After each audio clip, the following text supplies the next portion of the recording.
O'zbekistonga YouTube pul to'lashni boshladi va monetizatsiyani qo'shdi degan yangiliklar ko'payib ketdi. Kunuzda ham ko'rdik, repostda ham ko'rdik. Yo'q do'stlar, hali O'zbekistonda monetizatsiya qo'shilmadi. Ko'p odam menga yozyapti ichidan biri, aka YouTube'da monetizatsiyani qo'shdim O'zbekistonda deb. Endi O'zbekistondan turib pul ishlasak bo'ladimi deb. Yo'q do'stlar, hali qo'shmadi. Lekin O'zbekistonda turib pul ishlasa bo'ladi YouTube'dan. U qanaqasiga? Masalan, O'zbekistondan turib siz Amerika YouTube'iga video qo'yib, video joylashtirib, undan daromad topsangiz bo'ladi. Nega O'zbekistonda monetizatsiya yo'q? Chunki bizani o'zbek til auditoriyamizga pul to'lamaydi. Shuning uchun o'zbek til videolarni qo'ysangiz, unga pul to'lamaydi.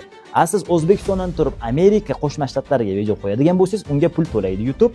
Va qanaqa video qo'yish kerak Amerikaga, qanaqa ideyalar topamiz, qanaqasiga tushiramiz va hokazo degan savollaringiz bo'ladigan bo'lsa, shu video tagida 99 sonini yozib qoldiring. Men sizga YouTube'da qanaqangi video tushirish kerak va uni targ'ibot qilish kerak, shu haqida batafsil ma'lumot beraman.